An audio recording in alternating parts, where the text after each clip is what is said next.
Ou quelle est la nouvelle Terre ou la nouvelle humanité qui arrive? La planète change si rapidement en ce moment et nous entrons littéralement dans la prochaine ère de l'espèce humaine.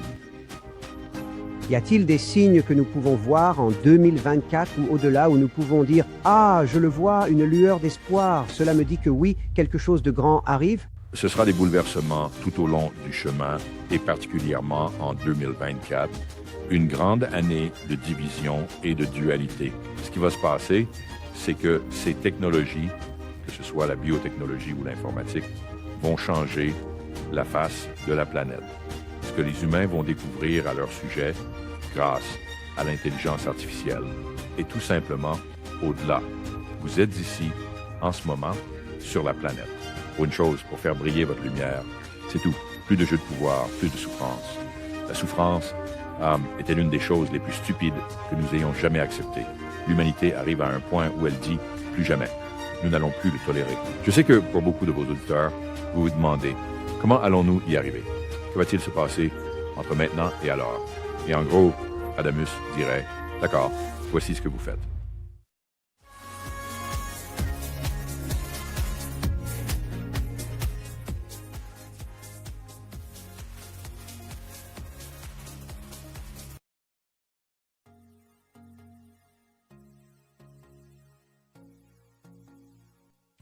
Bonjour à tous, bon retour.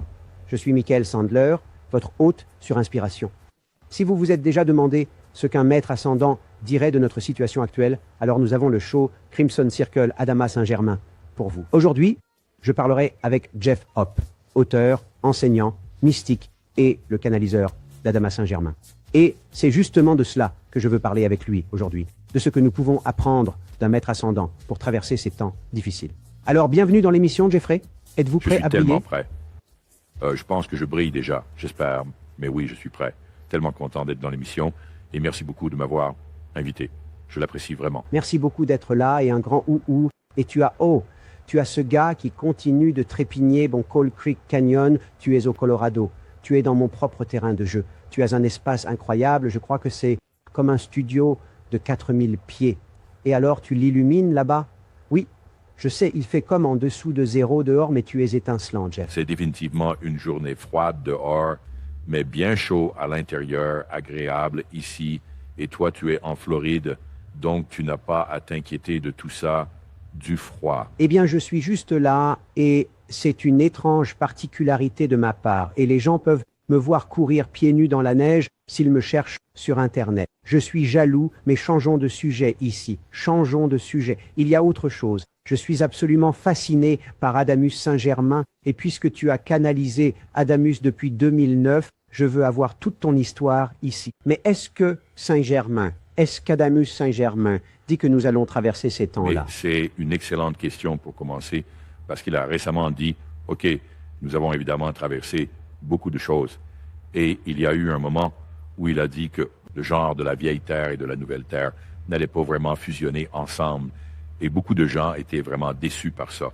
Et Adamus a reçu des critiques, des reproches de la part de gens, y compris moi. Mais ce qu'il dit maintenant, c'est que même s'ils ne vont pas fusionner, cette planète subit tellement de changements si rapidement en ce moment, et c'est perturbant, évidemment perturbant, mais il dit oui, elle va y arriver. Il y aura des gens qui ne suivront pas le courant vers ce prochain niveau d'humanité, la nouvelle espèce humaine, que il a dit, en gros, pour résumer, ils vont se réveiller un matin et ils seront juste ailleurs et peut-être qu'ils ne s'en rendent même pas compte parce qu'ils s'accrochent encore au pouvoir. Ils s'accrochent à des choses comme la guerre et la souffrance et ce genre de choses.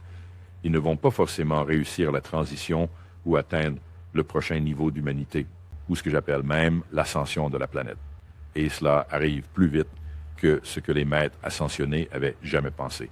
Plus vite que ce que la plupart d'entre nous pensaient. Mais il est catégorique à ce sujet. Cette planète va y arriver, mais il va y avoir beaucoup de bouleversements entre-temps. Merci. Et je veux vraiment connaître ton histoire. Donc je vais essayer de ne pas trop m'enfoncer dans ce sujet. Mais je t'ai entendu canaliser Adamus Saint-Germain et je l'ai entendu parler du futur qui n'est pas fixe, Nous avons des probabilités et nous allons suivre la voie de la physique aujourd'hui parce que j'adore ça. Il semble que les probabilités ont changé. L'humanité a choisi. Il y a de très bonnes chances que nous y parvenions. Mais maintenant, tout ce qui se passe va plus vite et plus vite que quiconque l'avait imaginé. Et donc, ce qui semblait être bien plus loin dans le temps est maintenant comme 2050, par exemple. C'est 2050, un peu le temps projeté. C'est le moment de la singularité. Singularité. Oui, absolument. Cela devient incontrôlable. On ne peut même pas le mesurer. Si tu essayais de projeter dans le futur, en 2051, par exemple, tu te retrouverais probablement dans le vide. Nous ne recevons rien parce que c'est tellement hors norme, basé sur notre niveau actuel de perception de la conscience que vous ne pouviez même pas percevoir. Et c'est incroyable à quelle vitesse les choses évoluent et ce qui se passe. Et je sais que pour bon nombre de vos auditeurs, vous vous demandez comment allons-nous y arriver, ce qui se passera d'ici là. Et en gros, Adamus dirait, d'accord, voici ce que vous faites. Au lieu de vous inquiéter, demandez simplement à votre moi futur pour un esprit plus tranquille. 2050 ou 2049 de venir et vous faire savoir que tout se passera bien maintenant. Comment allons-nous y arriver? Cela dépend de l'humanité. Il y aura des bosses et des perturbations plus coûteuses, mais pas de carnage, pas de vieux scénarios apocalyptiques méchants, mais ce seront des secousses tout au long du chemin. Et particulièrement en 2024, une grande année de division et de dualité, une année immense pour cela. Mais l'important est de ne pas s'en soucier. Adamus a vraiment insisté sur le fait de parler à notre groupe, le Crimson Circle, en termes de vous êtes ici en ce moment sur la planète pour une chose, faire briller votre lumière. C'est tout. C'est tout. Et vous ne le faites pas en prenant des causes. Vous ne le faites pas en sortant pour évangéliser. Vous le faites en étant assis sur un banc dans un parc et en sirotant votre café latte et en profitant simplement de la journée. C'est là que la lumière brille naturellement. Et ce que fait la lumière, ça n'a pas d'agenda. Ça illumine simplement de plus grands potentiels pour l'humanité. Alors, en faisant briller votre lumière, et vous faites cette émission, qui est une énorme quantité de lumière qui circule autour de la planète, cela ouvre de nouveaux, plus hauts potentiels pour l'humanité. Tout le monde, d'un physicien à un chercheur, un médecin, un inventeur, ou juste une personne normale dans la rue, soudainement, ils voient leur potentiel supérieur. C'est comme d'allumer une lumière dans une pièce sombre. Vous êtes dans la pièce sombre, vous ne voyez pas grand-chose à part ce qui est juste devant vous. Vous allumez la lumière et vous vous dites « Oh mon Dieu, il y a tellement plus ici. » Et c'est ce à quoi l'humanité est confrontée maintenant. Aussi beau que cela puisse paraître, il y en a qui ne sont pas prêts pour plus de lumière. Des gens qui n'aiment pas ça parce qu'ils continuent de jouer à des jeux de pouvoir, de manipulation. Ils veulent revenir en arrière, que ce soit il y a 1000 ans ou 5000 ou 50 000. Et il n'y a pas de retour en arrière à ce stade. Nous ne revenons pas en arrière. C'est tellement beau et j'adore la simplicité. Cela vous montre simplement. Et il dit à notre groupe, le Crimson Circle, ce que nous appelons Shambra, il leur dit, vous êtes déjà réalisés. Alors, arrêtez de travailler pour essayer de Elles ont déjà été réalisées. Ou comme, passez à autre chose, c'est déjà arrivé. Réalisez que vous êtes réalisés. Et puis, être ici, sur la planète, en tant que maître incarné, rayonnant votre lumière, sans imposer une quelconque idée. Tu vois, j'adore ça. Et je pense à l'énergie de 2024. Et c'est quelque chose que j'ai beaucoup enseigné et que je reçois aussi en canalisant cette énergie. Si on n'étiquette pas cette énergie comme mauvaise, si simplement je regarde mes lumières de studio, si tu regardes tes lumières de studio, elles fonctionnent grâce à l'énergie. Tu peux faire briller ta lumière encore plus fort. À travers l'énergie de 2024, même si tu te dis « Oh, regarde l'obscurité ». Non, ce que tu vois, c'est beaucoup d'énergie chaotique qui n'a pas encore trouvé comment s'organiser, mais ça vient et tu peux t'en servir pour te dynamiser. Tu sais, quand tu as cette infusion de lumière qui se passe sur la planète, et si, par exemple, nous avons eu un événement le 22 mars l'année dernière, cela s'appelait Heaven's Cross, le début de l'Apocalypse. Et ça consistait essentiellement à ouvrir ce voile entre ce royaume et les autres, le lever pour une plus grande accessibilité à votre lumière, à votre divinité, peu importe comment vous l'appelez. Et Adamus disait depuis, ça ne fait pas encore un an, mais depuis, il n'y a qu'un seul chemin. Environ 2% de plus de conscience et de lumière sur la planète, ce qui ne semble pas beaucoup, mais ça l'est vraiment. Mais ce que ça va faire maintenant, c'est pousser les choses et les gens dans plus de profondeur et plus de conscience. Un des 3 plus grands problèmes sur la planète en ce moment est la question de la conscience. Qu'est-ce que c'est? Je veux dire, on ne le voit pas nécessairement dans les gros titres, mais à cause de l'IA, toute la question de la conscience revient sur le devant de la scène. Nous avons plus de conscience sur la planète en ce moment, et cela va bouleverser les anciens systèmes, de l'Église ou des églises, au système financier et tout le reste, mais pas dans le but de créer le chaos et l'effondrement, mais pour la transition, pour passer au niveau supérieur. Merci. Alors, dernière question avant de plonger dans votre histoire. Je vais faire de mon mieux pour dire, je promets, dernière question. C'est juste fascinant. Et j'adore ça. Jeff, comme tu as dit, Cadamus et toi prennent beaucoup pour ça, mais la vieille Terre et la nouvelle Terre ne vont pas fusionner. Qu'est-ce que ça signifie? C'est en fait, à propos de cette idée de division dont j'ai parlé avant, il y avait un moment, jusqu'à présent, où il y avait notre Terre classique, comme on l'appelle, où nous revenions tous pour des réincarnations. Et en même temps, nous étions en train de créer, de concevoir dans l'autre royaume une nouvelle Terre, comme une sorte de modèle ou d'idéal de ce que nous pensons qu'il devrait y avoir ici. Les deux ne se sont jamais vraiment mélangés. Au lieu de cela, et je ne veux pas m'emballer, mais au lieu de cela, il s'est passé certaines choses ces dernières années où le concept de la nouvelle Terre, cela ne s'est pas mélangé avec cette Terre classique, mais maintenant, il y a plus de 200 nouvelles terres dans les autres royaumes. C'est là où vont ceux qui ne sont jamais les êtres angéliques, qui n'ont jamais été sous forme humaine. C'est là qu'ils vont maintenant pour apprendre, comme nous le faisons ici sur Terre, les familles angéliques. 144 000 familles angéliques se sont dissoutes il y a quelques années. Il n'était plus nécessaire d'avoir toutes ces familles angéliques qui provoquaient souvent des guerres entre elles. Donc, elles se sont dissoutes et ces êtres angéliques sont allés vers ces nouvelles terres. Ainsi, beaucoup d'entre nous, et je vais supposer que vous aussi, nous y allons dans notre état nocturne la nuit et nous enseignons là-bas. Et c'est un vrai voyage d'enseigner là-bas parce que ce sont des êtres angéliques qui n'ont jamais été encore physiques, jamais été sur Terre.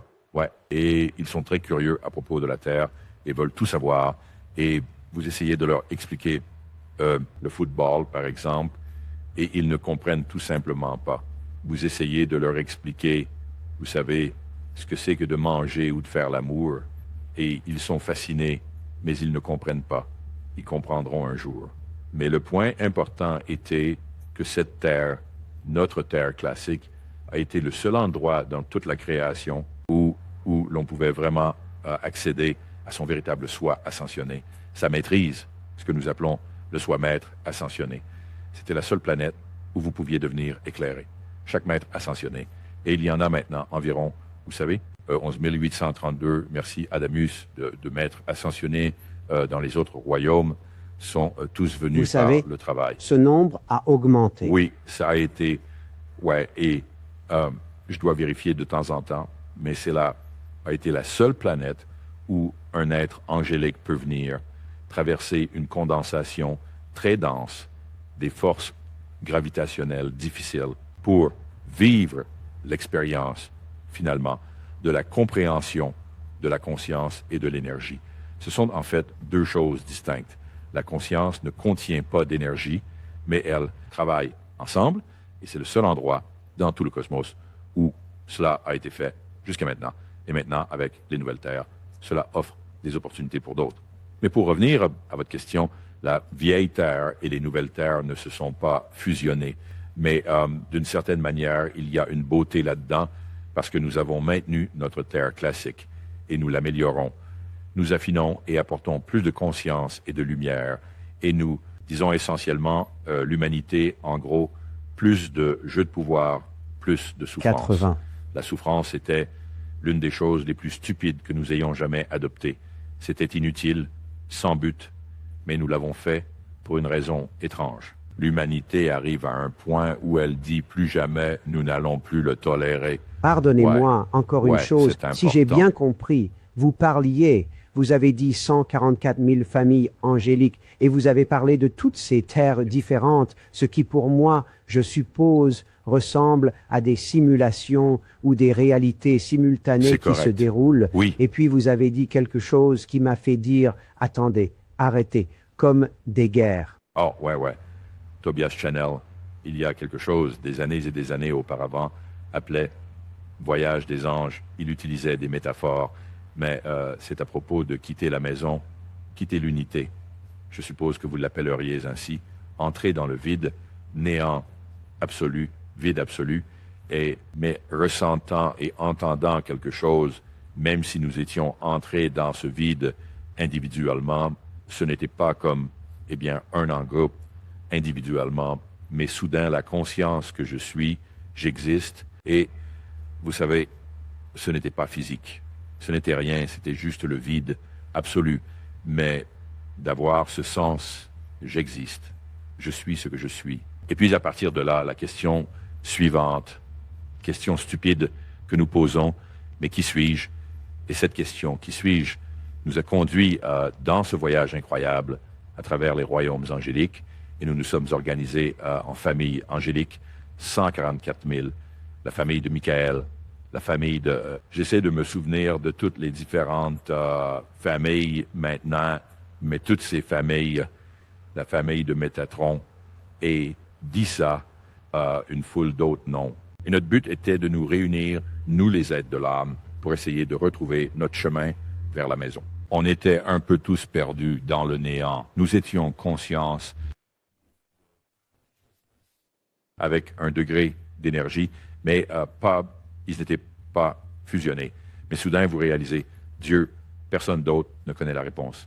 Peut-être que l'autre famille angélique sait. Allons voir. Et nous appelons ça une guerre, mais on a essayé de les conquérir pour voir s'ils avaient les réponses. En fin de compte, personne n'avait vraiment les réponses. Comment rentrer chez nous? Parce qu'il n'était jamais prévu de retourner chez nous. C'était destiné à aller dans ce magnifique voyage de découverte de la relation entre la conscience et l'énergie. À un moment donné, l'énergie a commencé à ralentir à travers toute la création. C'était presque comme si tout allait arriver à une impasse ou juste se figer. À ce moment-là, les familles angéliques étaient préoccupées. Et si nous disparaissions, et si tout s'effondrait, c'est alors qu'ils se sont réunis dans ce qu'ils appelaient l'ordre de l'Arche ou l'ordre des archanges, comme les Nations Unies originales, mais c'était dans les autres royaumes, et ils ont créé cet endroit appelé Terre et notre univers physique, pour que nous puissions descendre de manière très ralentie, où nous comprendrions les conséquences de nos pensées et actions, et finalement l'interaction entre conscience et énergie. Et la Terre a été créée. Beaucoup d'entre nous ont choisi de venir ici, de s'incarner et d'oublier intentionnellement, en fait, d'oublier d'où nous venions pour pouvoir être dans cette réalité et vraiment commencer à comprendre à un niveau très profond et viscéral le qui suis-je, le je existe.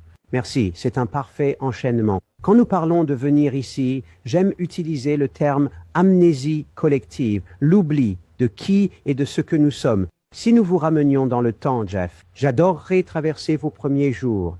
J'adorerais passer par l'armée et la NASA et nous amener jusqu'à aujourd'hui, parce que je suppose que votre moi supérieur savait, mais vous, dans le plan physique, n'aviez aucune idée de ce qui vous attendait, aucune idée. Un petit résumé, je suis né et j'ai grandi dans le Wisconsin. Oui, je suis toujours un fan des Green Bay Packers à ce jour. Vous savez, une éducation typique du Midwest, une ville sympa, mais pas particulièrement passionnante. Je me souviens avoir pensé, vous savez, quand j'étais comme au lycée en particulier, je devais partir, je devais voir le monde. Et le moyen le plus rapide de quitter la ville était l'armée. Alors, je me suis engagé à 17 ans et je n'avais jamais pensé à être militaire, mais soudain, c'était là. C'était comme, vas-y, inscris-toi et tu verras le monde. C'était tellement étrange. Ce n'était pas du tout mon style, le genre G.I. Joe, mais la chose fascinante et voici, j'ai vraiment appris à suivre la guidance, peu importe comment vous l'appelez, moi supérieur, conscience supérieure, c'était une décision stupide. Et en particulier, c'était juste à la fin de la guerre du Vietnam. Je suis entré en tant que journaliste et diffuseur. J'avais travaillé dans une station de radio au lycée et j'aimais écrire. Donc, je suis allé à l'école de journalisme militaire. Par une série d'événements qui se sont produits, l'armée a fini par m'assigner à la NASA, au Ames Research Center à Mountain View, Californie, au milieu des années 70. J'avais 18 ans à l'époque. Ils ont payé mon appartement parce qu'il n'y avait pas de caserne militaire. Je portais des vêtements civils tous les jours. Je travaillais dans le département des relations publiques, traitant de l'aérospatiale. Pas d'accident. Pas d'accident.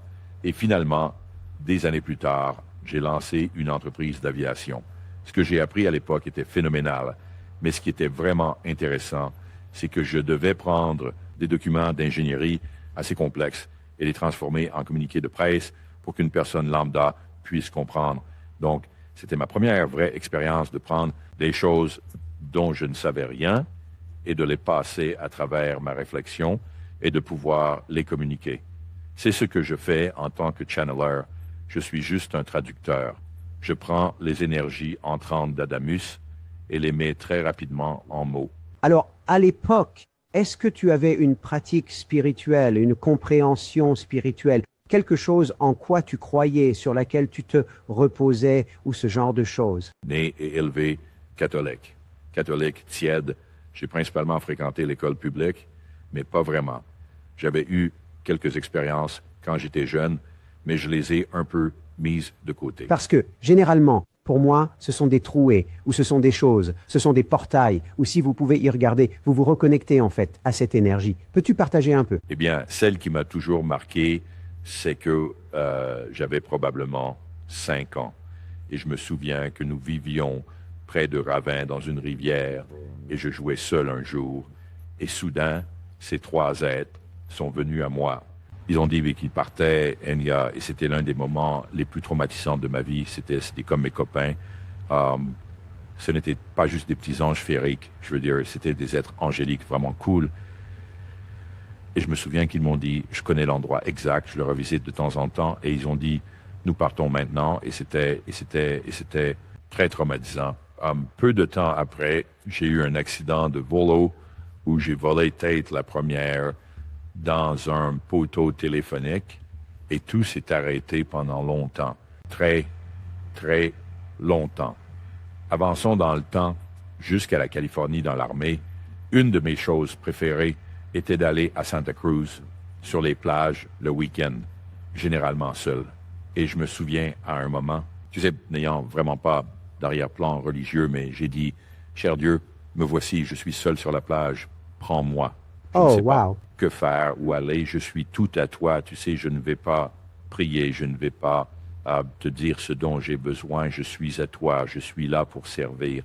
Et pas plus de 3 mois après, un pote du Wisconsin, quelqu'un avec qui j'étais au lycée, est venu me rendre visite. Il voulait arrêter de fumer et m'a demandé de l'hypnotiser. Pour faire court, quand il était sous hypnose, je ne savais vraiment rien sur les vies antérieures, mais pendant qu'il était sous hypnose, je le faisais régresser jusqu'à ses 10 ans, 5 ans, 1 an, et puis j'ai finalement dit, alors où es-tu? Avant ta naissance, en m'attendant à ce qu'il dise qu'il est au paradis avec Dieu ou quelque chose comme ça, il a commencé à raconter toutes ses expériences de vies antérieures, et pendant 2 semaines, nous l'avons hypnotisé tous les jours et noté tout cela. C'était avant les enregistrements numériques, et cela m'a vraiment ouvert. Il a vu des choses là que nous ne connaissons tout simplement pas. Toto, tu n'es plus au Kansas. Ouais. Puis j'ai mis ça de côté, tu sais, j'ai médité. J'ai lu tous les livres d'Edgar Cayce et de Seth que je pouvais trouver. J'ai quitté l'armée. Je suis entré dans le monde des affaires. J'ai un peu oublié tout ça. Je veux dire, c'était encore là parfois. Je lisais un livre de temps en temps, mais j'avais en gros mis de côté toute quête ou parcours spirituel jusqu'à la moitié des années 90. Pour faire court, un jour, je suis dans un avion pour rentrer d'un voyage d'affaires vers 8 heures du soir ou quelque chose comme ça. L'avion n'était pas très plein. Et soudain, j'ai entendu une voix dire, « Je suis ici pour travailler avec toi. » J'ai un peu regardé, il y avait personne assis à côté de moi. J'ai regardé autour et tu sais, personne.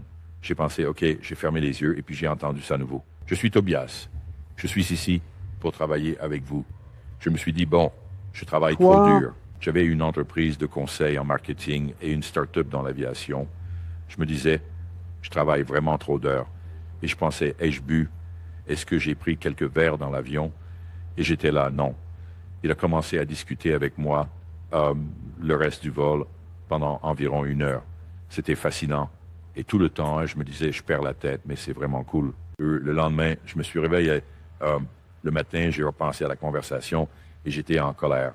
Je me disais, je perds la tête. J'ai besoin d'arrêter, me concentrer sur ma vie. Je dois mieux prendre soin de moi. Et j'étais là, tu sais, je laisse mon esprit dérailler. On est revenu environ 1 semaine plus tard. Je rentrais du travail un soir, j'avais un long trajet et je suis rentré plus tard. Et j'ai dit, OK, tu es prêt? Finalement, il m'a emmené dans un voyage d'1 an, ce que j'appelle mon entraînement spirituel de base. Chaque soir, en rentrant du travail, il venait et on parlait. Et parfois, j'étais tellement en colère contre lui que je le chassais. Une fois, je lui ai demandé à propos de rentrer chez moi, tu sais, revenir à Dieu. Et il a dit, non, tu ne rentres jamais chez toi. J'étais tellement bouleversé. Tu sais, c'est comme, alors quel est le but? Et une fois que je me suis finalement calmé, quelques jours plus tard, il a dit, non, non, non, non, la maison vient à toi. Et nous avons eu de superbes conversations, de super discussions. Et il m'a appris, plus que tout, il m'a appris à ressentir et à percevoir les choses. C'était magnifique. Ce qui est tellement intéressant pour moi, c'est qu'il accordait l'instrument, comme je peux le voir très clairement. Il accordait l'instrument, ce qui signifie que ta femme va se demander ce qui se passe, puisque ton énergie, j'aime dire pour commencer, le langage n'est pas notre première langue. Et donc ma femme m'appelle sur le fait. Et je suis là, je ne connais pas de mots en ce moment. Le langage n'est pas ma première langue, l'énergie l'est. Et donc tu baignes dans cette énergie et ça change. Tu sais, alors à quel moment elle a dit Jeff, veux-tu me dire ce qui se passe? Eh bien, elle savait que quelque chose se passait. Je me comportais de manière plus étrange que d'habitude, mais tu sais, elle ne fouinait pas. Et un jour, j'ai pensé, cela faisait environ 1 an avec Tobias, et un jour, j'ai pensé, je dois juste le lui dire parce que c'est une partie trop importante de ma vie. Je ne peux pas le garder pour moi plus longtemps. Tu sais, j'avais l'impression que j'avais besoin de crier et de le dire à quelqu'un. Alors un jour, je suis rentré du travail et j'ai dit, Linda, il faut que tu essayes. Et elle m'a regardé un peu bizarrement. J'ai dit, non, s'il te plaît, assieds-toi, il faut que je te parle de quelque chose. Et je n'étais pas très attentif, j'étais trop concentré sur moi-même à ce moment-là. Mais elle me regardait un peu comme pour dire quoi. Et j'ai finalement dit, Linda, il faut que je te parle d'un ami. Et j'ai vu son expression changer, ses yeux écarquillés. Et là, je me suis rendu compte, non, non, non, tu ne comprends pas. C'est un vieux juif mort. Et elle est là, quoi? Ça règle tout. Et j'ai répliqué, ouais, bonjour. Et alors, je lui ai raconté. J'ai dit, ce Tobias est venu à moi. Tobias était mon père dans une vie antérieure, il y a très, très longtemps. Il est dans les livres apocryphes de la Bible, une histoire appelée le livre de Tobit, une belle histoire que je n'avais jamais lue d'ailleurs. Je viens de la découvrir récemment. C'est une super histoire. Ils l'ont retirée de la partie principale de la Bible parce qu'ils disaient que c'était un peu une histoire. Tu sais, pas nécessairement, ils ne pouvaient pas forcément la valider, mais une belle histoire, si tu as un jour l'occasion. Le livre de Tobit. C'est quoi le résumé de l'histoire? Tobias, à cette époque, c'était environ 5 siècles avant Jésus-Christ, était très, très juif, très dévoué à Dieu. Il suivait toutes les règles de Dieu. Il était esclave, les Juifs étaient esclaves à ce moment-là, mais il avait un bon travail. Il était acheteur pour le roi, donc il était plutôt bien loti. Un jour, il faisait une sieste dehors quelque part. Un oiseau a volé au-dessus, a fait caca dans ses yeux, et il est devenu aveugle. Donc, maintenant, il ne peut plus travailler. Il ne peut plus être payé, même s'il était esclave. Il envoie son jeune fils, le jeune Tobias, chercher de l'argent qu'on gardait pour lui quelque part. C'était moi, le jeune Tobias. Et il a arrangé quelqu'un pour l'escorter parce que le jeune Tobias était comme Je ne sais pas, j'avais peut-être 14 ans à l'époque et il s'est avéré que c'était l'archange Raphaël et le reste de l'histoire raconte leur voyage où ils vont chercher cet argent. Ou quelle est la nouvelle Terre ou la nouvelle humanité qui arrive? La planète change si rapidement en ce moment et nous entrons littéralement dans la prochaine ère de l'espèce humaine. Y a-t-il des signes que nous pouvons voir en 2024 ou au-delà où nous pouvons dire « Ah, je le vois, une lueur d'espoir, cela me dit que oui, quelque chose de grand arrive » Ce sera des bouleversements tout au long du chemin et particulièrement en 2024, une grande année de division et de dualité. Ce qui va se passer, c'est que ces technologies, que ce soit la biotechnologie ou l'informatique, vont changer la face de la planète. Ce que les humains vont découvrir à leur sujet grâce à l'intelligence artificielle et tout simplement au-delà. Vous êtes ici, en ce moment, sur la planète. Pour une chose, pour faire briller votre lumière, c'est tout. Plus de jeu de pouvoir, plus de souffrance. La souffrance était l'une des choses les plus stupides que nous ayons jamais acceptées. L'humanité arrive à un point où elle dit « plus jamais ». Nous n'allons plus le tolérer. Je sais que pour beaucoup de vos auditeurs, vous vous demandez « comment allons-nous y arriver? Que va-t-il se passer entre maintenant et alors ?» Et en gros, Adamus dirait « d'accord, voici ce que vous faites. »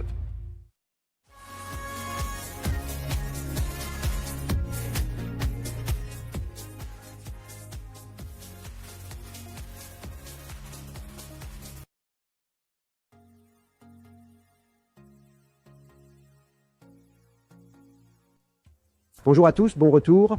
Je suis Michael Sandler, votre hôte sur Inspiration. Si vous vous êtes déjà demandé ce qu'un maître ascendant dirait de notre situation actuelle, alors nous avons le show Crimson Circle Adama Saint-Germain pour vous. Aujourd'hui, je parlerai avec Jeff Hoppe, auteur, enseignant, mystique et le canaliseur d'Adama Saint-Germain. Et c'est justement de cela que je veux parler avec lui aujourd'hui, de ce que nous pouvons apprendre d'un maître ascendant pour traverser ces temps difficiles. Alors, bienvenue dans l'émission, Jeffrey. Êtes-vous prêt à briller? Je suis tellement prêt. Je pense que je brille déjà, j'espère. Mais oui, je suis prêt. Tellement content d'être dans l'émission. Et merci beaucoup de m'avoir invité. Je l'apprécie vraiment. Merci beaucoup d'être là et un grand ou. Et tu as ce gars qui continue de trépigner Coal Creek Canyon. Tu es au Colorado. Tu es dans mon propre terrain de jeu. Tu as un espace incroyable. Je crois que c'est comme un studio de 4000 pieds. Et alors, tu l'illumines là-bas? Oui. Je sais, il fait comme en dessous de zéro dehors, mais tu es étincelant, Jeff. C'est définitivement une journée froide dehors, mais bien chaud à l'intérieur, agréable ici. Et toi, tu es en Floride, donc tu n'as pas à t'inquiéter de tout ça, du froid. Eh bien, je suis juste là et c'est une étrange particularité de ma part. Et les gens peuvent me voir courir pieds nus dans la neige s'ils me cherchent sur Internet. Je suis jaloux, mais changeons de sujet ici. Changeons de sujet. Il y a autre chose. Je suis absolument fasciné par Adamus Saint-Germain et puisque tu as canalisé Adamus depuis 2009, je veux avoir toute ton histoire ici. Mais est-ce qu'Adamus Saint-Germain dit que nous allons traverser ces temps-là? C'est une excellente question pour commencer parce qu'il a récemment dit « OK, nous avons évidemment traversé beaucoup de choses. » Et il y a eu un moment où il a dit que le genre de la vieille Terre et de la nouvelle Terre n'allait pas vraiment fusionner ensemble. Et beaucoup de gens étaient vraiment déçus par ça. Et Adamus a reçu des critiques, des reproches de la part de gens, y compris moi. Mais ce qu'il dit maintenant, c'est que même s'ils ne vont pas fusionner, cette planète subit tellement de changements si rapidement en ce moment, et c'est perturbant, évidemment perturbant, mais il dit oui, elle va y arriver. Il y aura des gens qui ne suivront pas le courant vers ce prochain niveau d'humanité, la nouvelle espèce humaine, que il a dit, en gros, pour résumer, ils vont se réveiller un matin et ils seront juste ailleurs et peut-être qu'ils ne s'en rendent même pas compte parce qu'ils s'accrochent encore au pouvoir. Ils s'accrochent à des choses comme la guerre et la souffrance et ce genre de choses. Ils ne vont pas forcément réussir la transition ou atteindre le prochain niveau d'humanité, ou ce que j'appelle même l'ascension de la planète. Et cela arrive plus vite que ce que les maîtres ascensionnés avaient jamais pensé. Plus vite que ce que la plupart d'entre nous pensaient. Mais il est catégorique à ce sujet. Cette planète va y arriver, mais il va y avoir beaucoup de bouleversements entre-temps. Merci. Et je veux vraiment connaître ton histoire, donc je vais essayer de ne pas trop m'enfoncer dans ce sujet. Mais je t'ai entendu canaliser Adamus Saint-Germain et je l'ai entendu parler du futur qui n'est pas fixe.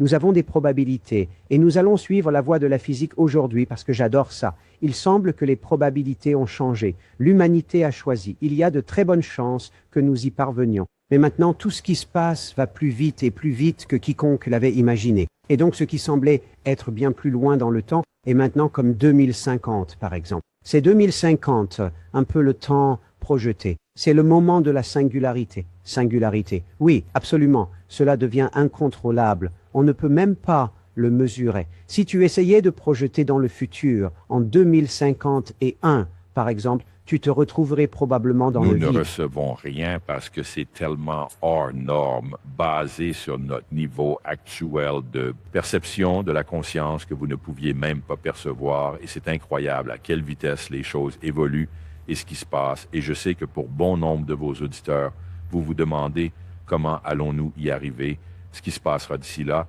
Et en gros, Adamus dirait, d'accord, voici ce que vous faites. Au lieu de vous inquiéter, demandez simplement à votre moi futur pour un esprit plus tranquille. 2050 ou 2049 de venir et vous faire savoir que tout se passera bien maintenant.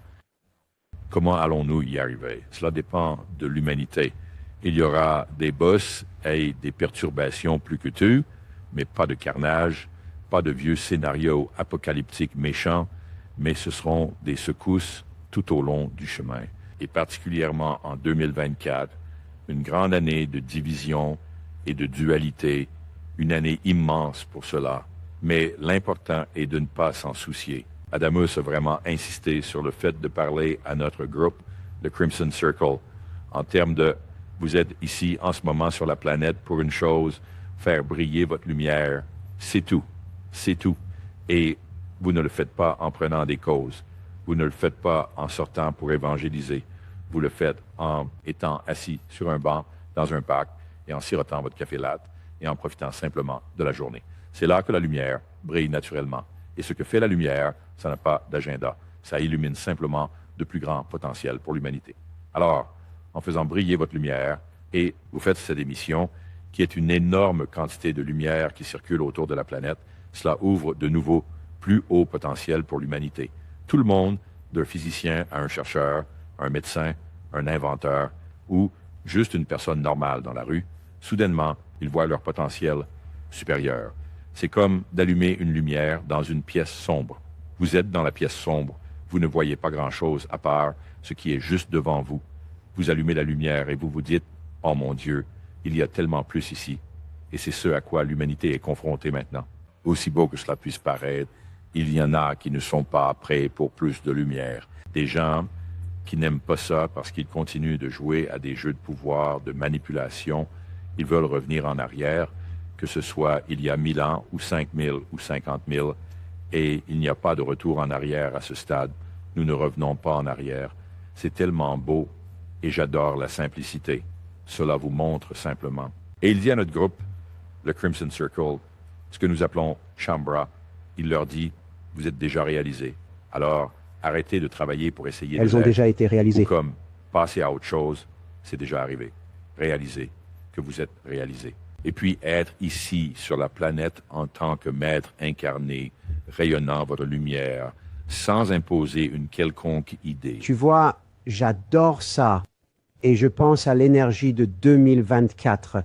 Et c'est quelque chose que j'ai beaucoup enseigné et que je reçois aussi en canalisant cette énergie. Si on n'étiquette pas cette énergie comme mauvaise, si simplement je regarde mes lumières de studio, si tu regardes tes lumières de studio, elles fonctionnent grâce à l'énergie. Tu peux faire briller ta lumière encore plus fort. À travers l'énergie de 2024, même si tu te dis « Oh, regarde l'obscurité ». Non, ce que tu vois, c'est beaucoup d'énergie chaotique qui n'a pas encore trouvé comment s'organiser, mais ça vient et tu peux t'en servir pour te dynamiser. Tu sais, quand tu as cette infusion de lumière qui se passe sur la planète, et si, par exemple, nous avons eu un événement le 22 mars l'année dernière, cela s'appelait Heaven's Cross, le début de l'Apocalypse.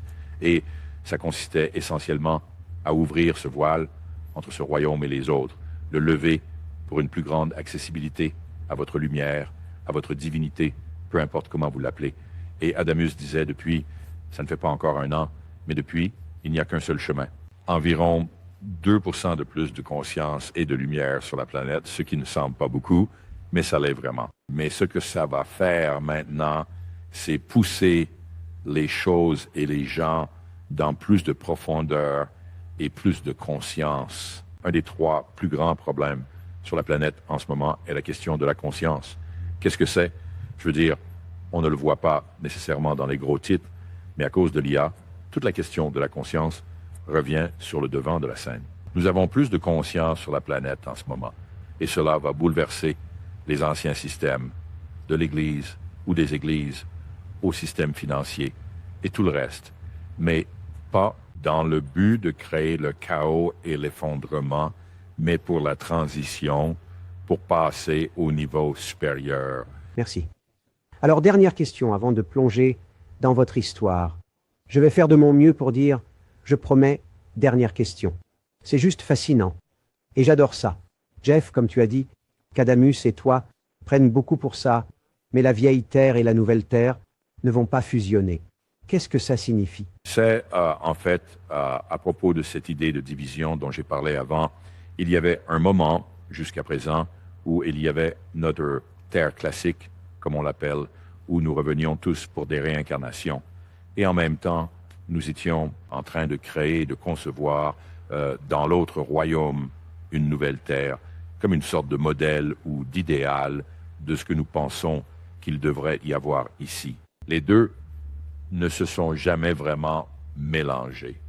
Au lieu de cela, et je ne veux pas m'emballer, mais au lieu de cela, il s'est passé certaines choses ces dernières années où le concept de la nouvelle Terre, cela ne s'est pas mélangé avec cette Terre classique. Mais maintenant, il y a plus de 200 nouvelles terres dans les autres royaumes. C'est là où vont ceux qui ne sont jamais les êtres angéliques, qui n'ont jamais été sous forme humaine. C'est là qu'ils vont maintenant pour apprendre, comme nous le faisons ici sur Terre, les familles angéliques. 144 000 familles angéliques se sont dissoutes il y a quelques années. Il n'était plus nécessaire d'avoir toutes ces familles angéliques qui provoquaient souvent des guerres entre elles. Donc, elles se sont dissoutes et ces êtres angéliques sont allés vers ces nouvelles terres. Ainsi, beaucoup d'entre nous, et je vais supposer que vous aussi, nous y allons dans notre état nocturne la nuit et nous enseignons là-bas. Et c'est un vrai voyage d'enseigner là-bas parce que ce sont des êtres angéliques qui n'ont jamais été encore physiques, jamais été sur Terre. Ouais. Et ils sont très curieux à propos de la Terre et veulent tout savoir. Et vous essayez de leur expliquer le football, par exemple, et ils ne comprennent tout simplement pas. Vous essayez de leur expliquer, vous savez, ce que c'est que de manger ou de faire l'amour, et ils sont fascinés, mais ils ne comprennent pas. Ils comprendront un jour. Mais le point important était que cette terre, notre terre classique, a été le seul endroit dans toute la création où l'on pouvait vraiment accéder à son véritable soi ascensionné, sa maîtrise, ce que nous appelons le soi-maître ascensionné. C'était la seule planète où vous pouviez devenir éclairé. Chaque maître ascensionné. Et il y en a maintenant environ, vous savez, 11 832, merci Adamus, de maîtres ascensionnés dans les autres royaumes, sont tous venus par le travail. Ce nombre a augmenté. Oui, ça a été, ouais, et je dois vérifier de temps en temps, mais a été la seule planète où un être angélique peut venir traverser une condensation très dense des forces gravitationnelles difficiles pour vivre l'expérience, finalement, de la compréhension de la conscience et de l'énergie. Ce sont en fait deux choses distinctes. La conscience ne contient pas d'énergie, mais elle travaille ensemble, et c'est le seul endroit dans tout le cosmos où cela a été fait jusqu'à maintenant. Et maintenant, avec les nouvelles terres, cela offre des opportunités pour d'autres. Mais pour revenir à votre question, la vieille terre et les nouvelles terres ne se sont pas fusionnées. Mais d'une certaine manière, il y a une beauté là-dedans parce que nous avons maintenu notre terre classique et nous l'améliorons. Nous affinons et apportons plus de conscience et de lumière et nous disons essentiellement l'humanité, en gros, plus de jeu de pouvoir, plus de souffrance. 80. La souffrance était l'une des choses les plus stupides que nous ayons jamais adoptées.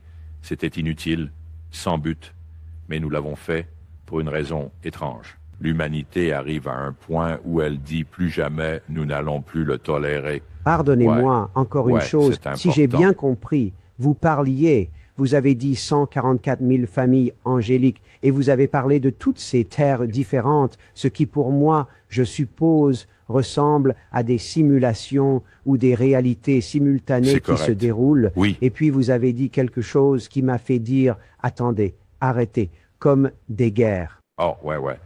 Tobias Chanel, il y a quelque chose, des années et des années auparavant, appelait Voyage des anges. Il utilisait des métaphores, mais c'est à propos de quitter la maison, quitter l'unité. Je suppose que vous l'appelleriez ainsi, entrer dans le vide, néant absolu, vide absolu, mais ressentant et entendant quelque chose, même si nous étions entrés dans ce vide individuellement, ce n'était pas comme, un en groupe, individuellement, mais soudain la conscience que je suis, j'existe, et vous savez, ce n'était pas physique, ce n'était rien, c'était juste le vide absolu, mais d'avoir ce sens, j'existe, je suis ce que je suis. Et puis à partir de là, la question suivante, question stupide que nous posons, mais qui suis-je? Et cette question, qui suis-je, nous a conduit dans ce voyage incroyable à travers les royaumes angéliques, et nous nous sommes organisés en famille angélique, 144 000, la famille de Michael, la famille de... j'essaie de me souvenir de toutes les différentes familles maintenant, mais toutes ces familles, la famille de Métatron et d'Issa, une foule d'autres noms. Et notre but était de nous réunir, nous les êtres de l'âme, pour essayer de retrouver notre chemin vers la maison. On était un peu tous perdus dans le néant. Nous étions conscience avec un degré d'énergie, mais ils n'étaient pas fusionnés. Mais soudain, vous réalisez, Dieu, personne d'autre ne connaît la réponse. Peut-être que l'autre famille angélique sait. Allons voir. Et nous appelons ça une guerre, mais on a essayé de les conquérir pour voir s'ils avaient les réponses. En fin de compte, personne n'avait vraiment les réponses. Comment rentrer chez nous? Parce qu'il n'était jamais prévu de retourner chez nous. C'était destiné à aller dans ce magnifique voyage de découverte de la relation entre la conscience et l'énergie. À un moment donné, l'énergie a commencé à ralentir à travers toute la création. C'était presque comme si tout allait arriver à une impasse ou juste se figer. À ce moment-là, les familles angéliques étaient préoccupées. Et si nous disparaissions, et si tout s'effondrait, c'est alors qu'ils se sont réunis dans ce qu'ils appelaient l'ordre de l'Arche ou l'ordre des archanges, comme les Nations Unies originales, mais c'était dans les autres royaumes et ils ont créé cet endroit appelé Terre et notre univers physique pour que nous puissions descendre de manière très ralentie où nous comprendrions les conséquences de nos pensées et actions et finalement l'interaction entre conscience et énergie. Et la Terre a été créée. Beaucoup d'entre nous ont choisi de venir ici, de s'incarner et d'oublier intentionnellement, en fait, d'oublier d'où nous venions pour pouvoir être dans cette réalité et vraiment commencer à comprendre à un niveau très profond et viscéral le qui suis-je, le je existe. Merci, c'est un parfait enchaînement. Quand nous parlons de venir ici, j'aime utiliser le terme amnésie collective, l'oubli de qui et de ce que nous sommes. Si nous vous ramenions dans le temps, Jeff, j'adorerais traverser vos premiers jours. J'adorerais passer par l'armée et la NASA et nous amener jusqu'à aujourd'hui, parce que je suppose que votre moi supérieur savait, mais vous, dans le plan physique, n'aviez aucune idée de ce qui vous attendait, aucune idée. Un petit résumé, je suis né et j'ai grandi dans le Wisconsin. Oui, je suis toujours un fan des Green Bay Packers à ce jour. Vous savez, une éducation typique du Midwest, une ville sympa, mais pas particulièrement passionnante. Je me souviens avoir pensé, vous savez, quand j'étais comme au lycée en particulier, je devais partir, je devais voir le monde. Et le moyen le plus rapide de quitter la ville était l'armée. Alors, je me suis engagé à 17 ans et je n'avais jamais pensé à être militaire, mais soudain, c'était là. C'était comme, vas-y, inscris-toi et tu verras le monde. C'était tellement étrange. ce n'était pas du tout mon style, le genre G.I. Joe.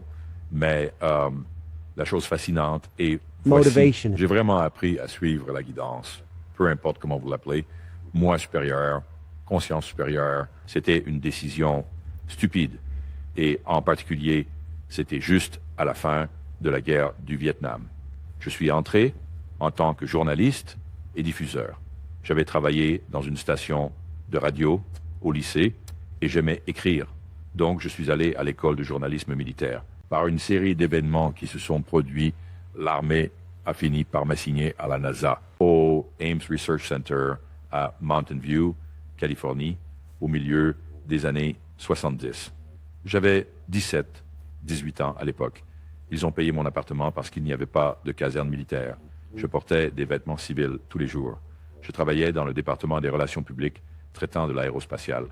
Pas d'accident. Pas d'accident. Et finalement, des années plus tard, j'ai lancé une entreprise d'aviation. Ce que j'ai appris à l'époque était phénoménal. Mais ce qui était vraiment intéressant, c'est que je devais prendre des documents d'ingénierie assez complexes et les transformer en communiqués de presse pour qu'une personne lambda puisse comprendre. Donc, c'était ma première vraie expérience de prendre des choses dont je ne savais rien et de les passer à travers ma réflexion et de pouvoir les communiquer. C'est ce que je fais en tant que channeler. Je suis juste un traducteur. Je prends les énergies entrantes d'Adamus et les mets très rapidement en mots. Alors, à l'époque, est-ce que tu avais une pratique spirituelle, une compréhension spirituelle, quelque chose en quoi tu croyais, sur laquelle tu te reposais, ou ce genre de choses? Né et élevé catholique. Catholique tiède. J'ai principalement fréquenté l'école publique, mais pas vraiment. J'avais eu quelques expériences quand j'étais jeune, mais je les ai un peu mises de côté. Parce que, généralement, pour moi, ce sont des trouées, ou ce sont des choses, ce sont des portails, ou si vous pouvez y regarder, vous vous reconnectez en fait à cette énergie. Peux-tu partager un peu? Eh bien, celle qui m'a toujours marqué, c'est que j'avais probablement 5 ans. Et je me souviens que nous vivions près de Ravin, dans une rivière, et je jouais seul un jour. Et soudain, ces 3 êtres sont venus à moi. Ils ont dit qu'ils partaient, et c'était l'un des moments les plus traumatisants de ma vie. C'était comme mes copains. Ce n'était pas juste des petits anges féeriques. Je veux dire, c'était des êtres angéliques vraiment cool. Et je me souviens qu'ils m'ont dit, je connais l'endroit exact, je le revisite de temps en temps, et ils ont dit, nous partons maintenant, et c'était très traumatisant. Peu de temps après, j'ai eu un accident de volo où j'ai volé tête la première dans un poteau téléphonique, et tout s'est arrêté pendant longtemps. Très, très longtemps. Avançons dans le temps, jusqu'à la Californie dans l'armée. Une de mes choses préférées était d'aller à Santa Cruz, sur les plages, le week-end, généralement seul. Et je me souviens à un moment, tu sais, n'ayant vraiment pas d'arrière-plan religieux, mais j'ai dit, cher Dieu, me voici, je suis seul sur la plage, prends-moi. Je ne sais pas que faire, où aller, je suis tout à toi, tu sais, je ne vais pas prier, je ne vais pas te dire ce dont j'ai besoin, je suis à toi, je suis là pour servir. Et pas plus de 3 mois après, un pote du Wisconsin, quelqu'un avec qui j'étais au lycée, est venu me rendre visite. Il voulait arrêter de fumer et m'a demandé de l'hypnotiser. Pour faire court, quand il était sous hypnose, je ne savais vraiment rien sur les vies antérieures, mais pendant qu'il était sous hypnose, je le faisais régresser jusqu'à ses 10 ans, 5 ans, 1 an, et puis j'ai finalement dit, alors où es-tu? Avant ta naissance, en m'attendant à ce qu'il dise qu'il est au paradis avec Dieu ou quelque chose comme ça, il a commencé à raconter toutes ses expériences de vies antérieures, et pendant 2 semaines, nous l'avons hypnotisé tous les jours et noté tout cela. C'était avant les enregistrements numériques, et cela m'a vraiment ouvert. Il a beaucoup de choses là que nous ne connaissons tout simplement pas. Toto, tu n'es plus au Kansas. Ouais. Puis j'ai mis ça de côté, tu sais, j'ai médité, j'ai lu tous les livres d'Edgar Cayce et de Seth que je pouvais trouver. J'ai quitté l'armée, je suis entré dans le monde des affaires. J'ai un peu oublié tout ça. Je veux dire, c'était encore là parfois.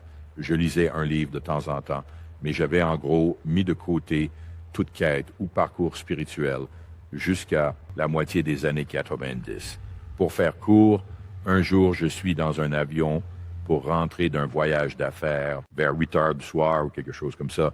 L'avion n'était pas très plein. Et soudain, j'ai entendu une voix dire « Je suis ici pour travailler avec toi ». J'ai un peu regardé. Il n'y avait personne assis à côté de moi. J'ai regardé autour et tu sais, personne. J'ai pensé, OK, j'ai fermé les yeux et puis j'ai entendu ça à nouveau. Je suis Tobias. Je suis ici pour travailler avec vous. Je me suis dit, bon, je travaille trop dur. J'avais une entreprise de conseil en marketing et une start-up dans l'aviation. Je me disais, je travaille vraiment trop d'heures. Et je pensais, ai-je bu? Est-ce que j'ai pris quelques verres dans l'avion? Et j'étais là, non. Il a commencé à discuter avec moi le reste du vol pendant environ 1 heure. C'était fascinant. Et tout le temps, je me disais, je perds la tête, mais c'est vraiment cool. Le lendemain, je me suis réveillé. Le matin, j'ai repensé à la conversation et j'étais en colère. Je me disais, je perds la tête. J'ai besoin d'arrêter, me concentrer sur ma vie. Je dois mieux prendre soin de moi. Et j'étais là, tu sais, je laisse mon esprit dérailler. On est revenu environ 1 semaine plus tard. Je rentrais du travail un soir. J'avais un long trajet et je suis rentré plus tard. Et j'ai dit, OK, tu es prêt? Finalement, il m'a emmené dans un voyage d'1 an, ce que j'appelle mon entraînement spirituel de base. Chaque soir, en rentrant du travail, il venait et on parlait. Et parfois, j'étais tellement en colère contre lui que je le chassais. Une fois, je lui ai demandé à propos de rentrer chez moi, tu sais, revenir à Dieu. Et il a dit, non, tu ne rentres jamais chez toi. J'étais tellement bouleversé. Tu sais, c'est comme, alors quel est le but? Et une fois que je me suis finalement calmé, quelques jours plus tard, il a dit, non, non, non, non, la maison vient à toi. Et nous avons eu de superbes conversations, de super discussions. Et il m'a appris, plus que tout, il m'a appris à ressentir et à percevoir les choses. C'était magnifique. Ce qui est tellement intéressant pour moi, c'est qu'il accordait l'instrument, comme je peux le voir très clairement. Il accordait l'instrument, ce qui signifie que ta femme va se demander ce qui se passe, puisque ton énergie, j'aime dire pour commencer, le langage n'est pas notre première langue. Et donc ma femme m'appelle sur le fait. Et je suis là, je ne connais pas de mots en ce moment. Le langage n'est pas ma première langue, l'énergie l'est. Et donc tu baignes dans cette énergie et ça change. Tu sais, alors à quel moment elle a dit Jeff, veux-tu me dire ce qui se passe? Eh bien, elle savait que quelque chose se passait. Je me comportais de manière plus étrange que d'habitude, mais tu sais, elle ne fouinait pas. Et un jour, j'ai pensé, cela faisait environ 1 an avec Tobias, et un jour, j'ai pensé, je dois juste le lui dire parce que c'est une partie trop importante de ma vie. Je ne peux pas le garder pour moi plus longtemps. Tu sais, j'avais l'impression que j'avais besoin de crier et de le dire à quelqu'un. Alors un jour, je suis rentré du travail et j'ai dit, Linda, il faut que tu l'essayes. Et elle m'a regardé un peu bizarrement. J'ai dit, non, s'il te plaît, assieds-toi, il faut que je te parle de quelque chose. Et je n'étais pas très attentif, j'étais trop concentré sur moi-même à ce moment-là. Mais elle me regardait un peu comme pour dire quoi. Et j'ai finalement dit, Linda, il faut que je te parle d'un ami. Et j'ai vu son expression changer, ses yeux écarquillés. Et là, je me suis rendu compte, non, non, non, tu ne comprends pas. C'est un vieux juif mort. Et elle est là. Quoi? Ça règle tout. Et j'ai répliqué, ouais, bonjour. Et alors, je lui ai raconté. J'ai dit, ce Tobias est venu à moi. Tobias était mon père dans une vie antérieure, il y a très, très longtemps. Il est dans les livres apocryphes de la Bible, une histoire appelée le livre de Tobit. Une belle histoire que je n'avais jamais lue d'ailleurs. Je viens de la découvrir récemment. C'est une super histoire. Ils l'ont retirée de la partie principale de la Bible parce qu'ils disaient que c'était un peu une histoire. Tu sais, pas nécessairement, ils ne pouvaient pas forcément la valider, mais une belle histoire, si tu as un jour l'occasion. Le livre de Tobit. C'est quoi le résumé de l'histoire? Tobias, à cette époque, c'était environ 5 siècles avant Jésus-Christ, était très, très juif, très dévoué à Dieu. Il suivait toutes les règles de Dieu. Il était esclave, les Juifs étaient esclaves à ce moment-là, mais il avait un bon travail. Il était acheteur pour le roi, donc il était plutôt bien loti. Un jour, il faisait une sieste dehors quelque part. Un oiseau a volé au-dessus, a fait caca dans ses yeux, et il est devenu aveugle. Donc, maintenant, il ne peut plus travailler. Il ne peut plus être payé, même s'il était esclave. Il envoie son jeune fils, le jeune Tobias, chercher de l'argent qu'on gardait pour lui quelque part. C'était moi, le jeune Tobias. Et il a arrangé quelqu'un pour l'escorter parce que le jeune Tobias était comme, je ne sais pas, j'avais peut-être 14 ans à l'époque et il s'est avéré que c'était l'archange Raphaël. Et le reste de l'histoire raconte leur voyage où ils vont chercher cet argent. Avec une bien meilleure compréhension d'eux-mêmes. Maintenant, ça ne va pas arriver. Ce qui va se passer, c'est que ces technologies, qu'il s'agisse de biotechnologie ou d'informatique, vont changer la face de la planète. Entre maintenant et le point culminant de cela, il va y avoir beaucoup de divisions sur la planète. Il y aura les riches et les pauvres, pas seulement en termes d'argent, mais en termes de potentiel. D'une certaine manière, c'est un peu comme l'Atlantide. Là, il y avait les riches et les pauvres. Ceux qui comprenaient la technologie savaient comment utiliser les cristaux pour une multitude de choses, y compris la guérison, y compris la longévité, mais ils le gardaient éloigné de 90% de la population. Finalement, cela a conduit à la chute de l'Atlantide. Mais il y a cette peur profondément enracinée chez beaucoup que cela pourrait arriver. Donc, ce que je vois, ce sont des progrès technologiques très rapides, ayant besoin de conscience, de lumière sur la planète.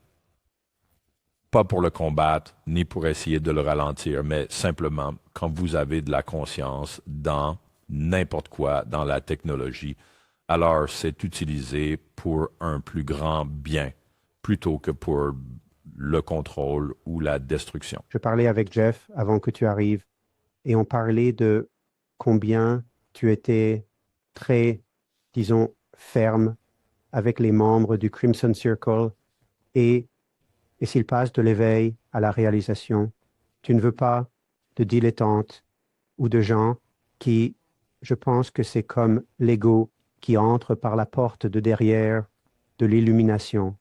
Il y a un contournement spirituel. Pourquoi est-ce si important? Et c'est quelque chose que je mets doucement au défi de mon audience avec amour, ce que j'appelle le travail de l'ombre. Pourquoi est-ce si important que nous prenions cela fortement, sérieusement? Il doit y avoir un meilleur mot pour cela, mais que nous embrassions cela et disions, d'accord, c'est pourquoi je suis ici, faisons-le. Quiconque, jusqu'à maintenant, quiconque est sur ce chemin spirituel, le voyage, peu importe comment vous voulez l'appeler, sera distrait à un moment donné. C'est un distrait, c'est difficile de passer de l'éveil à la réalisation. C'est difficile pour l'identité, c'est difficile pour le corps et l'esprit. Nice, c'est ce que les gens attendent. Ils pensent voir que lorsqu'ils sont éveillés, soudainement, ils vont pouvoir faire des miracles. Soudainement, qu'ils ont des capacités surnaturelles. Ils l'assimilent à être un surhumain plutôt qu'à être un être divin. C'est l'état d'esprit qui se produit. Alors, ils suivent ce chemin et se laissent facilement distraire. J'appelle ça Makyo. Makyo, il signifie distraction spirituelle. Je suis très clair, je suis très franc. Je dirais Makyo quand je verrai du Makyo. Tout cela vise à dire, revenez sur le chemin, revenez à la réalisation. L'illumination, peu importe comment vous l'appelez, mais quelque chose de naturel. Vous n'avez pas besoin de travailler pour cela. Vous ne devriez pas l'étudier. Vous ne devriez pas vous encombrer de tous ces accessoires. Ça ne vous rapprochera pas de la réalisation. La réalisation est quelque chose de naturel. Évolution, un cycle naturel. Vous traversez tous les cycles de votre incarnation sur la planète jusqu'à atteindre un point de maturité. Ce point de maturité, c'est de réaliser que l'énergie est à vous. Elle n'est pas dans un champ à l'extérieur. L'énergie est à vous et à vous seul.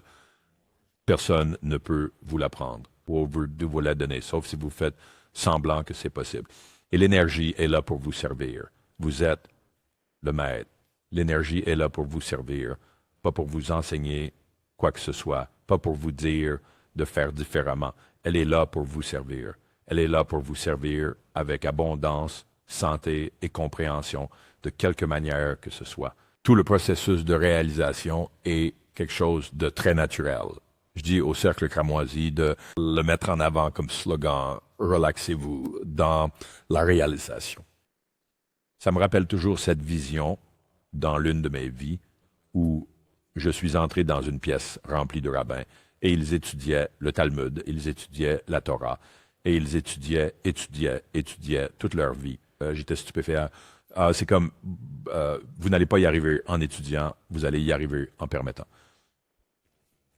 C'est un processus naturel. Donc oui, je suis très clair avec Shomron. Je l'appellerai là-dessus. Je le châtierai si nécessaire. Je les distrairai pour attirer leur attention. Je vais les garder concentrés si je dois, parce que ce sont les personnes qui viennent au Crimson Circle. Ils ont pris un engagement, que ce soit dans une vie passée ou plutôt dans cette vie. Leur réalisation de rester ici sur la planète en tant que véritable porteur de lumière est cruciale à un moment où c'est tellement nécessaire sur la planète. Pourquoi ce moment est-il si différent et où dans le monde avons-nous perdu de vue et pensé à la souffrance? Comme regarder les guerres en cours, cette idée que la souffrance est le chemin vers la réalisation. Cela peut être sur divers moyens, mais je vais attribuer une grande part des torts à religion avec tout le concept de la souffrance. Et cela remonte à l'époque de Yeshua, à l'époque de Jésus. À ce moment-là, la souffrance existait, mais l'Église l'a introduite comme outil de marketing. Cela ne faisait pas partie de la nature de l'époque à l'époque de Yeshua ou des gnostiques peu après. En fait, les gnostiques enseignaient que la souffrance est une illusion. On n'en a pas besoin. Mais alors que l'Église se développait, l'Église catholique, et finalement ses branches, ils ont découvert que c'était bien plus facile à vendre, d'illuminer les gens, et la souffrance est devenue un moyen pour presque toutes les religions, pas toutes, mais presque. Et vous entrez dans beaucoup d'églises catholiques de nos jours, vous ouvrez les portes pour entrer dans l'église. Que voyez-vous juste devant vous, sinon Jésus sur une croix? Même dans certaines religions orientales et mouvements spirituels, c'est la souffrance du corps humain, le déni du corps, de la joie de manger ou de faire l'amour ou de toute autre chose. C'est devenu un schéma. Erdam était une partie de tant de mouvements et de groupes religieux qui s'abstenaient des joies d'être dans le corps humain. Le corps humain est rempli de péchés et de convoitises et tout le reste. Non, ce n'est pas le cas. Il est rempli de sensualité. La croyance en la souffrance est apparue. Alors nous avons introduit ces choses de culpabilité et de honte, et elles accompagnent la souffrance. Elles travaillent ensemble et elles enlèvent la joie de la vie. Et c'est méprisable. Parfois, je me mets à râler contre ces groupes qui promeuvent la souffrance, qui disent qu'il faut étudier dur, jeûner, qu'on ne peut pas manger de viande. Rien de tout cela n'est vrai. C'est à propos de s'immerger dans la vie avec ta lumière en permettant à la sensualité et à la joie de révéler le vrai soi divin en toi. Pourquoi quelqu'un penserait que souffrir te rapprocherait, que ce soit de Jésus ou de ton soi divin, je ne sais pas. C'est probablement une des choses qui m'agace le plus. Pourquoi tant de guerres, de divisions et de séparations apparentes? Je n'y crois pas vraiment, mono contre mono, en ce moment. Cela remonte à une croyance ancienne que l'énergie est en dehors de soi et qu'il faut essayer d'en acquérir autant que possible. Ça s'est transformé en concept de pouvoir. Le pouvoir n'est rien d'autre qu'une saleté d'énergie.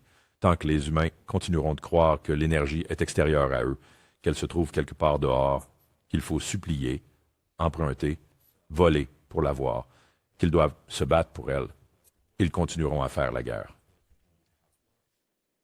Quand l'humanité commencera à comprendre ce qu'est l'énergie, l'énergie, c'est la compassion du « je suis ». Ou de la conscience, c'est l'excitation de la conscience. C'est ça l'énergie. Et elle est à toi. Tu es un être divin et souverain. Elle t'appartient à toi seul. Elle repose dans un champ neutre, appelé le davir, jusqu'à ce qu'elle soit appelée par l'humain, dans ce cas, pour entrer dans l'expérience. Ensuite, l'énergie se transforme en lumière. La lumière finit par créer la gravité. La gravité crée le temps et l'espace. A finir par se solidifier en matière, et c'est appelé la réalité dans laquelle tu te trouves en ce moment. Et c'est simplement toute ton énergie au travail. Mais les humains croient encore que l'énergie est ailleurs. Ils n'ont aucune idée de ce qu'est vraiment l'énergie. Personne n'a jamais vraiment identifié la vraie nature de l'énergie. Et tant qu'il y a cette croyance que c'est en dehors de soi et qu'il faut l'apprendre de quelqu'un d'autre ou d'autres choses, nous continuerons à avoir des guerres. La physique quantique va aider à changer cette compréhension de l'énergie dans un avenir proche. Ils sont sur le point de sortir avec des théories que l'énergie n'est pas du tout ce que pensait Einstein, ce que pensaient d'autres grands penseurs. C'est quelque chose très personnel et cela finit par se transformer en lumière et créer la réalité. Mais pour répondre à votre question, le fait de croire que cela vient de l'extérieur de vous provoque les guerres. Merci. Allons-nous voir une énergie gratuite, entre guillemets, de notre vivant? Absolument, oui. Et il faut l'introduire avec beaucoup de précaution. Elle est déjà dans les laboratoires, elle est déjà en cours de test, et ce n'est pas ce que la plupart des gens pensent. Ce n'est pas l'énergie solaire ou éolienne ou des choses comme ça. Vous la verrez de votre vivant, mais elle doit être introduite en douceur, sinon la disruption serait écrasante pour tout. Vous pourriez dire, eh bien oui, mais l'énergie gratuite ne serait-elle pas géniale pour la planète en ce moment? Eh bien, vous devez considérer tous vos systèmes de distribution, tous vos systèmes de fabrication, tous vos systèmes de contrôle de l'énergie sur la planète, les gouvernements et les industries, et tout le reste vont être complètement changés. L'énergie gratuite deviendra disponible quand l'humanité aura la maturité. Elle est prête à partir maintenant et elle est basée sur la gravité. Elle est fondée sur une véritable compréhension de la gravité, pas seulement la gravité qui attire les choses vers la Terre, mais la gravité qui maintient tout en place, y compris les pensées, et la gravité qui est aussi expansive. Je lui ai récemment donné un nom, Érothéon. Cela signifie que la gravité a spectre complet. Elle retient, elle s'étend en même temps. Quand cette planète aura la maturité, peut-être dans 10 ans, 15 ans, alors cette énergie libre, cette énergie non polluante, cette énergie à laquelle tout le monde peut avoir accès, elle commencera à être disponible. Merci. Comment l'humanité, ma boule de cristal, est cassée. Je sais qu'on a choisi de traverser cette période. Je sais qu'on peut regarder tous les défis et les luttes comme une énergie qu'on peut utiliser pour le bien. Mais comment l'humanité acquiert-elle cette maturité à un moment où il semble, et les objets dans le miroir diffèrent de ce qu'ils semblent être? Cela semble être, à l'inverse, en surface. C'est vrai car il y a beaucoup de perturbations en ce moment et croyez-le ou non, elles sont gérées de manière assez gracieuse car il y a énormément de guidance sur la planète en ce moment des royaumes angéliques ainsi que des humains qui éclairent de leur lumière. C'est ce qui maintient tout en ordre. D'exploser complètement, les perturbations vont continuer, mais elles sont une partie nécessaire de cette transformation de l'humanité en ce moment. Et la transformation finira par faire de cette planète une planète de lumière, une planète d'amour, une planète d'espoir, réalisation. Mais il doit y avoir beaucoup de ménage d'ici là. Ceux qui sont encore obsédés par le pouvoir, ceux qui ont peur de leur propre vie, ceux qui croient encore à la souffrance, ceux qui croient à l'esclavage d'autrui, que ce soit énergétiquement ou physiquement, nous devons faire le ménage de tout cela. Et cela ne se fait pas avec plus de combat, autrement dit, en prenant des causes. Cela se fait avec plus de lumière tranquille de ceux qui l'ont en eux et qui sont prêts à l'ouvrir et à la laisser rayonner sur la planète. Merci. Pouvez-vous nous dire, je n'ai jamais entendu ce concept. Je pense au concept de silence qui parle, qui est peut-être similaire. Mais qu'est-ce que la lumière tranquille? D'accord, mesdames, quand vous ne prenez pas les armes ou les causes, vous avez tout fait cela par le passé et vous l'avez bien fait. Mais maintenant, il est temps de ne plus avoir cette cause. Vous n'êtes plus des militantes. D'autres personnes viendront et reprendront le flambeau des causes. L'histoire, par exemple, pour l'environnement, ce qui est essentiel. Elles reprendront les causes d'aide pour nourrir les affamés. Elles reprendront les causes de l'inégalité entre les sexes, le masculin-féminin entre les races.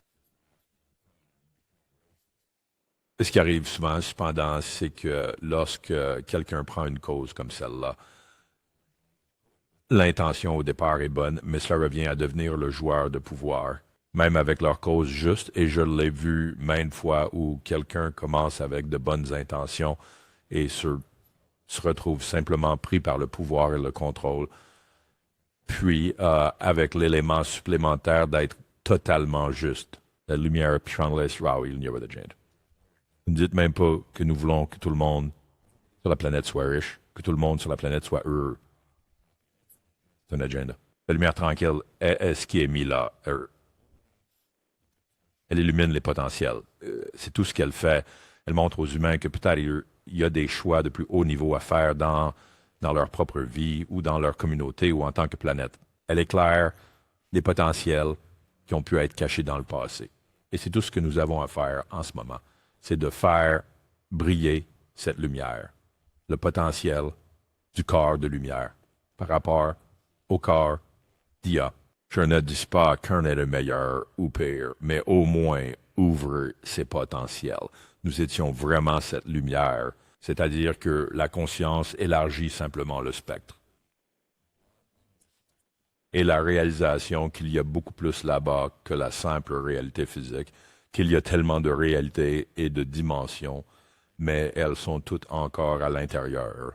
Merci, puisque je suis dans le bocal de cette réalité, je dois admettre qu'à ce stade, je ne sais pas quelle question vous poser, pour la conscience ou pour notre plus grand bien.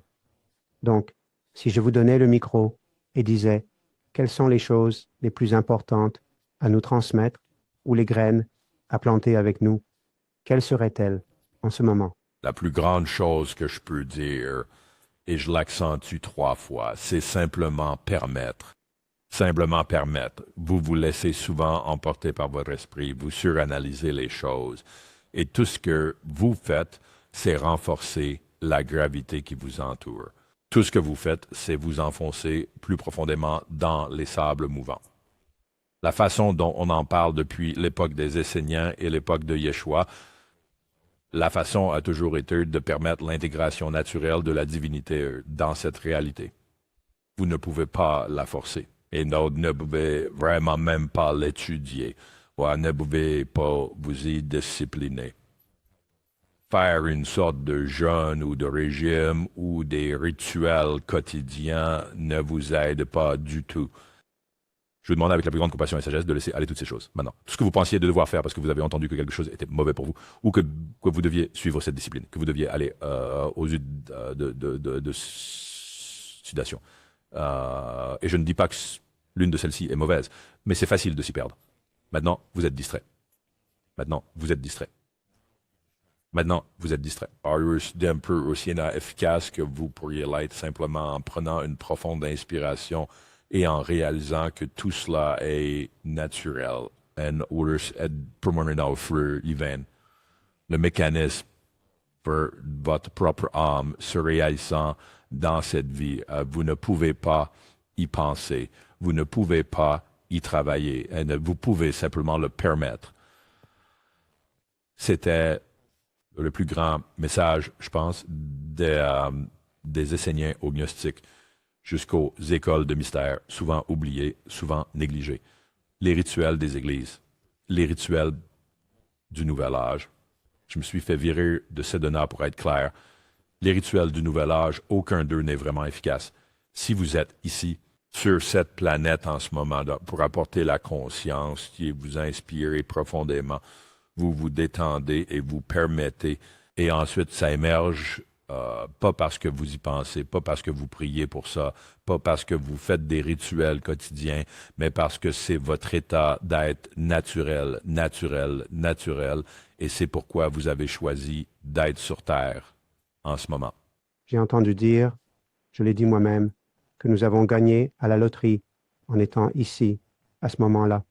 Sommes-nous très spéciaux, d'une manière étrange, et cela peut avoir des termes égoïques, mais avons-nous gagné la loterie cosmique et choisi d'être ici, à ce moment où l'humanité traverse ce processus d'éveil? Je n'appellerai pas ça une loterie, autant que vous saviez que vous vouliez être ici et vous avez poussé et bousculé votre chemin pour y arriver, Ils n'ont pas en poussant pu tout le monde. Beaucoup d'entre vous ont choisi de vraiment mauvaises familles juste pour pouvoir être ici, et maintenant vous payez le prix de cela. Mais oui, vous vouliez être ici, vous étiez déterminé. Votre passion était si forte que vous avez réussi. Parce que vous étiez glissé dans une famille qui ne pensait pas avoir d'enfants, ou pensait être trop vieille pour avoir des enfants, ou qui en avait déjà 3 ou 4 et ne pensait pas en avoir plus. Vous avez trouvé un moyen de vous glisser.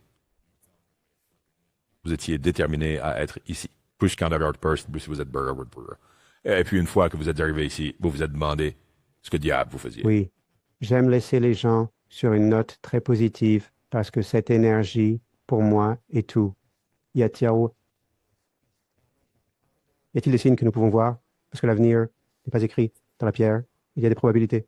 Y a-t-il des signes que nous pouvons voir en 2024 ou au-delà où nous pouvons dire « Ah, je le vois, une lueur d'espoir. » Cela me dit que oui, nous pouvons y aller. Nous sommes sur la bonne voie en tant qu'humanité. Nous nous dirigeons vers la singularité. Quelque chose de grand arrive. Il y aura beaucoup de signes le long du chemin, mais chacun sera une sorte de mini-avancée à part entière. En 2024, vous verrez des percées ou des mini-percées dans le grand schéma des choses. Dans l'agriculture, par exemple, dans la capacité à cultiver. Produire des aliments sains et vitaux sans tous les produits chimiques. Suffisamment de nourriture pour nourrir la planète. Évidemment, des avancées technologiques, d'apercer dans certains vieux conflits entre pays, et le Moyen-Orient ne sera pas nécessairement un endroit où ils vont avoir du mal pour un certain temps encore. C'est l'épicentre de l'ancien contre le nouveau, des vieux concepts religieux, des concepts de Dieu, et ils s'accrochent comme jamais. Je veux dire, sans mauvais jeu de mots, ils s'accrochent à leur concept de Dieu, mais cela finira par céder. Ce ne sera plus toléré par l'humanité d'avoir un Dieu en colère, un Dieu diviseur, et des dieux si différents d'une religion à l'autre. Vous allez voir, d'une manière un peu discrète, vous allez continuer à voir beaucoup de gens souffrir encore, et malheureux, ou très non réveillés, encore très endormis, mais vous, en tant qu'individu, vous allez commencer à voir de plus en plus de gens comme vous qui sont éveillés. Vous le saurez immédiatement. Au moment où vous les verrez, vous n'aurez même pas à engager une conversation. Vous allez commencer à voir de plus en plus de gens éveillés. Et certains d'entre vous ont regretté dans le passé qu'il n'y avait personne d'autre, que tout le monde était endormi. Mais vous allez commencer à le voir chez de plus en plus de gens. Et il y a juste plus de lumière qui entre sur la planète. Vous avez mentionné l'enfer. Y a-t-il un enfer? Il y a aussi le lieu de l'enfer. Il y a l'enfer dans lequel vous vous mettez, le karma, qui souvent se transmet de vie en vie. L'enfer, c'est vraiment oublier qui vous êtes et essayer de souffrir pour vous en souvenir. Je dirais que c'est ça l'enfer. Et le karma est une de ces choses, vous savez, c'est comme un manège. Vous pouvez descendre à tout moment. Maintenant, certaines religions vous diront « Oh non, vous devez payer votre dette karmique. » Non, vous n'avez pas à le faire. Dès que vous le souhaitez, j'en ai fini avec le karma. Stoppez le manège. Je descends maintenant. C'est très simple, oui. La biologie humaine change très rapidement avec la nouvelle lumière qui arrive sur la planète et certains des problèmes qui affectent la planète depuis un certain temps, notamment le cancer, le diabète, certaines des grandes maladies et maintenant la démence. Il va y avoir des percées énormes dans ces domaines, mais la question est, les humains sont-ils vraiment prêts à vivre plus longtemps? Et je ne plaisante pas. Tout le monde dit, bien sûr, je veux vivre éternellement. Non, en fait, ce n'est pas vraiment le cas. D'un autre côté, dans les prochaines années, on voit bien votre santé physique s'améliore, vous vivez plus longtemps. Des choses comme les maladies cardiaques ne sont plus autant un problème. Mais maintenant, de l'autre côté, il y a des problèmes mentaux, la santé mentale. Vous pouvez vivre longtemps avec une biologie améliorée. Vous pouvez vous améliorer par la science. Mais qu'en est-il de l'équilibre mental? C'est un problème plus important pour moi en ce moment que n'importe quel problème médical, c'est l'équilibre mental. Pourquoi rester sur la planète? Même si vous avez un corps relativement sain, pourquoi rester si vous êtes en dépression, que vous avez de la démence, Alzheimer, que vous êtes déconnecté de vous-même, plus il y a de lumière qui arrive sur la planète, ça va aider à équilibrer cela. Caldor m'arrête, puis c'est pas certaines choses, c'est une chose que je dis, mais je vais le dire, les psychologues et psychiatres sur la planète n'ont aucun espoir. Aucune idée, aucune vraie idée de l'esprit, la nature humaine, et encore moins la conscience. Donc, il faudra une compréhension profonde de la conscience pour comprendre comment l'esprit et le cerveau fonctionnent et pourquoi des choses comme la dépression apparaissent en premier lieu. Mais ils en sont encore loin et j'espère qu'avec l'infusion de lumière, il y aura une bien meilleure compréhension du vrai problème qui est la santé mentale. Merci. Ça va de pair avec la longévité. Comment va la Terre? Gaïa s'en va et j'aime plaisanter à ce sujet. Gaïa en a eu marre et s'en va. Gaïa est une entité, c'est presque comme un maître ascensionné en quelque sorte. Sa responsabilité était d'apporter la force vitale à la planète et de nourrir la planète. Pas seulement les espèces animales, le royaume des fées et toutes ces autres choses, mais les humains. Son travail est terminé. Les humains doivent maintenant prendre la responsabilité de la planète. Elle s'en va. Au début, le départ semblait devoir prendre quelques centaines d'années. Maintenant, il sera terminé dans 20 ou 30 ans. C'est pourquoi vous voyez actuellement un tel focus extrême sur l'environnement. Oui, c'est probablement le réchauffement climatique, mais c'est vraiment plus une conscience globale, une compréhension de la nature et de ce qu'elle est, éventuellement une compréhension de ce qu'est l'énergie. Les humains sont maintenant forcés de regarder leur environnement et d'en prendre soin, et en le faisant, cela passe à l'étape suivante. Ils doivent se regarder eux-mêmes, non seulement nourrir la nature, mais aussi se nourrir soi-même. Le départ de Gaïa est une bonne chose. Cela se passe plus vite que ce que nous pensions au départ, mais c'est maintenant aux humains de prendre la responsabilité de leur énergie et de leur conscience. Merci. Un dernier mot, Adamus, que vous voudriez partager avec les gens ou avec ce public spécifique aujourd'hui? Oui, j'en ai. Et encore une fois, je m'adresse à tout le monde, mais je me concentre davantage sur ceux d'entre vous qui sont venus pour être les porteurs de conscience sur cette planète. Je suis pour être sur ce chemin pour votre éclairage, votre réalisation. La plupart d'entre vous, beaucoup d'entre vous, ont découvert que vous étiez déjà réalisé. Vous ne le saviez simplement pas. La réalisation n'est pas ce que vous pensiez. Soudainement, ce n'est plus à propos de manifester de l'or à partir de pierres ou des choses comme cela. L'alchimie était une distraction intentionnelle. Nous essayions d'éloigner les gens du chemin, donc nous les avons intentionnellement détournés avec la pierre devenant or. Le fait est que vous êtes venus ici avec une raison et une passion. Vous aimez cette planète, vous aimez l'humanité. Vous réalisez aussi que toutes vos vies passées en ce moment même, remontant à la toute première d'entre elles, à Lémurie ou Atlantis, elles existent. Elles ne sont pas simplement parties, elles existent. Le travail que vous faites actuellement sur la planète affecte chacune de ces vies passées, car elles sont encore là sur la planète. Donc, vous avez une influence énorme en tant qu'ascendant désigné de votre propre lignée de vie passée, ainsi que de la planète. Sur la planète, le lieu de l'illumination, le lieu de l'amour et le lieu de la véritable conscience et de l'énergie travaillant ensemble. C'était toujours une théorie que finalement conscience et énergie se fondraient en une seule. En ce moment, elles ne le sont pas. Elles sont très, très séparées. La conscience ne contient absolument aucune énergie.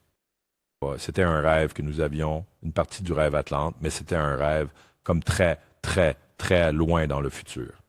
Maintenant, ce que nous constatons, c'est qu'il y a un potentiel très élevé pour que cela se produise entre maintenant et l'année 2050. L'intégration, la fusion de la conscience et de l'énergie. Pardonnez-moi, je n'essaie pas de m'étendre sur ce sujet. Mais alors, qu'est-ce que la conscience? La conscience n'est pas une force. La conscience, c'est simplement la prise de conscience. J'existe. C'est la plus grande affirmation que l'on puisse faire, la réalisation. J'existe. Que je sois dans un corps physique ou non, tu existes, tu existeras toujours. Oui, right. Tu as toujours été là. Tu n'es pas né en temps calme quelque part et tu ne cesseras pas d'exister. Si tu ressens vraiment cela, laisse-le résonner en toi. J'existe, c'est le miracle. Maintenant, comment choisis-tu de l'expérimenter? Comment choisis-tu de le vivre?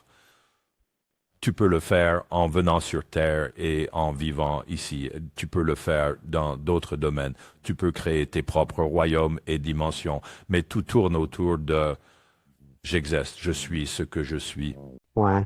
Et enfin, je dois te demander parce que je sais que ma femme me posera la question quand elle se réveillera. Y a-t-il quelque chose que tu veux partager pour notre famille, pour moi, pour elle, pour le bébé, pour l'un de nous? Et sinon, ce n'est pas grave non plus. Si, je le ferai. Et encore une fois, ton voyage, tu as raison d'être ici maintenant, c'était très, très clair. Tu as pris un engagement et j'ai fait référence avant à tes passages dans les écoles de mystère, où vous vous connaissiez déjà, d'ailleurs. Et tu as dit que tu voulais être ici à ce moment-là. Tu ne savais pas comment tu allais y arriver, comment ça allait se passer, mais tu savais que peu importe quoi, même si tu étais très distrait, même si tu avais des moments où tu as presque quitté la planète, tu allais le faire. Tu le fais. S'il te plaît, ne doute pas de toi. S'il te plaît, comprends que ce que tu fais apporte une énorme quantité de lumière là où c'est vraiment nécessaire. Suis ton propre chemin. Permets-le-toi d'être plus abondant, s'il te plaît. Permets-le-toi d'être très abondant. C'est naturel. Un état non naturel, c'est devoir travailler pour l'abondance. Laisse-le couler, c'est juste là. Et ça fera aussi beaucoup de bien à ta famille. Merci. Ça, hein, j'ai fait un rêve la nuit dernière où je gagnais 330 $, précisément 330 milliards. Oui, ça te sera utile.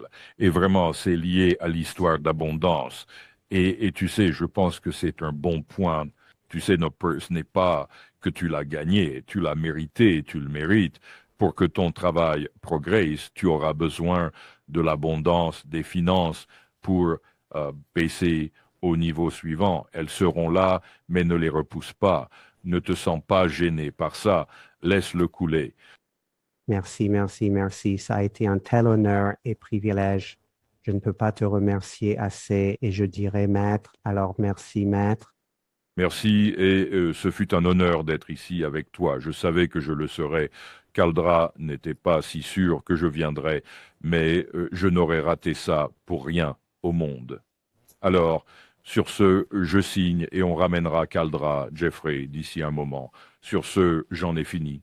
Ah, je suis Adamus du domaine souverain. Merci. Beaucoup d'amour.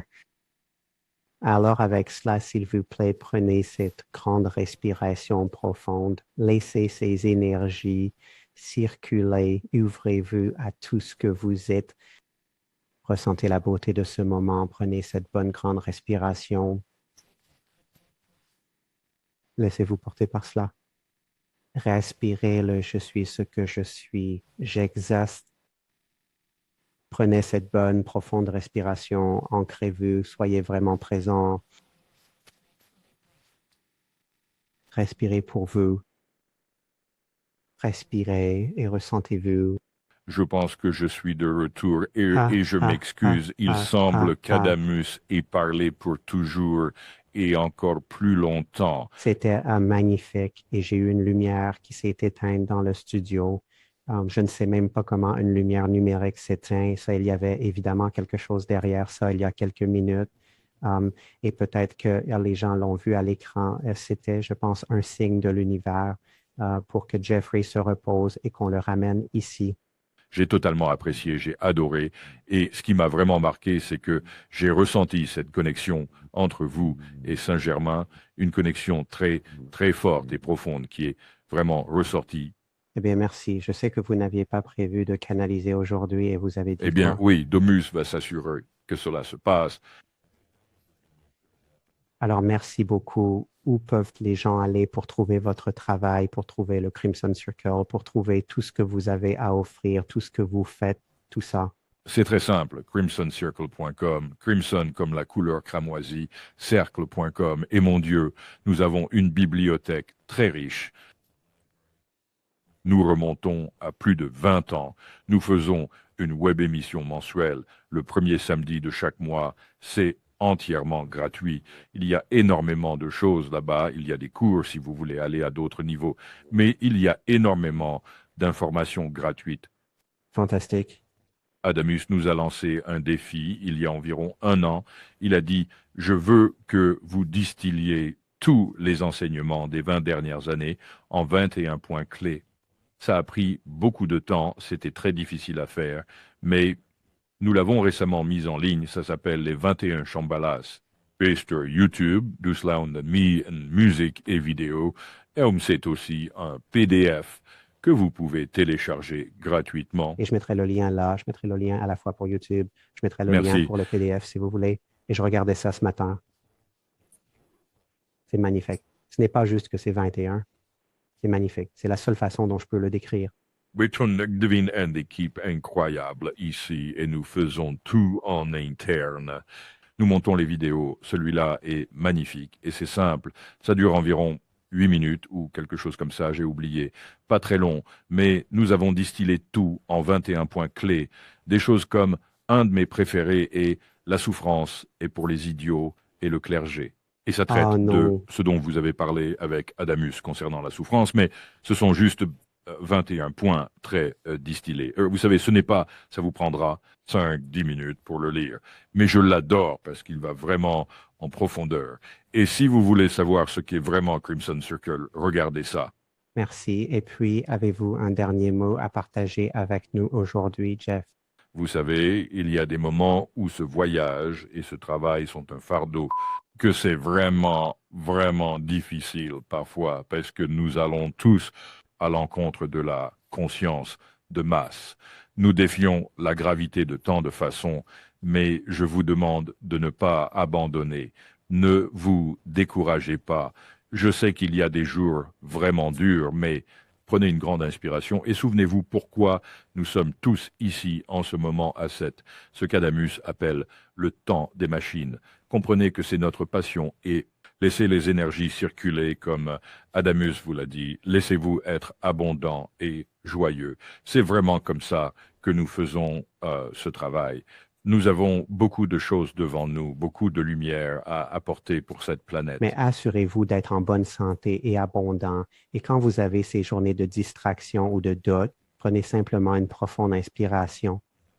Rappelez-vous, vous n'êtes pas seul. Vous avez une communauté mondiale de personnes ici qui font la même chose. C'était incroyable et je ne vous remercierai jamais assez. Je dois faire une conclusion officielle de l'émission. Mais ça a été magnifique. Je ne peux pas vous remercier assez. Donc, à tous ceux qui sont là, c'est Michael Sandler en disant « Soyez bien, amusez-vous ».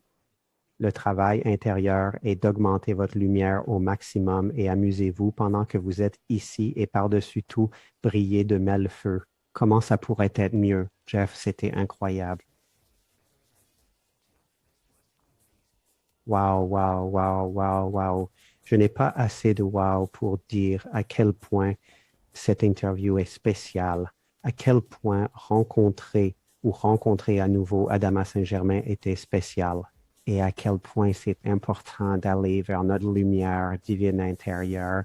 Et sur cette note, si tu veux te joindre à l'école des mystiques, si tu veux venir dans un endroit où nous allons t'aider à faire briller ta lumière au maximum, clique sur ce lien vers l'école des mystiques ci-dessous. Nous nous réunissons 4 mercredis par mois pour t'aider à être la lumière, à faire briller la lumière, à ouvrir la lumière, à imprégner, incarner et respirer la lumière avec tout ce que tu as. Et si tu souhaites un simple pas avant cela, nous pouvons te donner un accord quotidien à la lumière en cliquant simplement sur le lien ci-dessous et en allant sur daliwoohoo.com. Nous te donnerons de l'énergie et t'amènerons dans la lumière chaque jour. Et si tu veux canaliser les maîtres ascendants, si tu veux canaliser les anges, si tu veux canaliser des guides, si tu veux canaliser des aînés, des ancêtres ou des êtres chers de l'autre côté du voile, va simplement sur le lien ci-dessous vers automaticwriting.com. Alors, voici un lien vers le prochain show incroyable. Je vous aime énormément. Continuez à briller. Comment ça peut être mieux que ça? Beaucoup d'amour à tous.